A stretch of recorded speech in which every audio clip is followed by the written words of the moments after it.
Group পরিবর্তন করা আইসিসির বিষয়, ক্রিকেট আয়ারল্যান্ডের নয়, চ্যানেল 24-কে জানিয়েছেন আইরিশ ক্রিকেটের এক কর্মকর্তা। এদিকে বিসিবির সাথে আলোচনা শেষে ফিরে গেছে আইসিসির প্রতিনিধি। চলতি সপ্তাহেই আসবে চূড়ান্ত সিদ্ধান্ত। নতুন বাংলাদেশ গড়তে এলো জুলফিকার স্টিল। জুলফিকার স্টিল, ইস্পাত দৃঢ় অঙ্গীকার।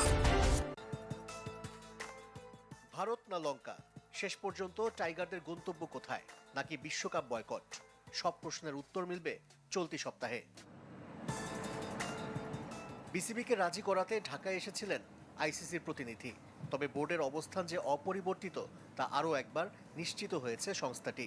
আইসিসির প্রতিনিধি দল ঢাকা ছেড়েছে, তার আগে লজিস্টিক জটিলতা কমাতে আয়ারল্যান্ডের সাথে গ্রুপ পরিবর্তনের প্রস্তাব দিয়েছে বিসিবি। শনিবার রাতে ক্রিকেট ওয়েবসাইট ক্রিকবাজ জানিয়েছে গ্রুপ বদলাতে রাজি নয় আয়ারল্যান্ড, অর্থাৎ তারা ভারতে নয় শ্রীলঙ্কাতেই খেলতে চায়। তবে ক্রিকেট আয়ারল্যান্ডের সাথে যোগাযোগ করেছে চ্যানেল 24। আইরিশ ক্রিকেটের একজন কর্তা জানিয়েছেন গ্রুপ পরিবর্তন করা আইসিসির বিষয়, ক্রিকেট আয়ারল্যান্ডের নয়। প্রশ্ন উঠেছে কেন আয়ারল্যান্ডের সাথেই গ্রুপ অদল বদল করতে চায় বাংলাদেশ। সেই গ্রুপে জিম্বাবুয়ে আর ওমানও আছে।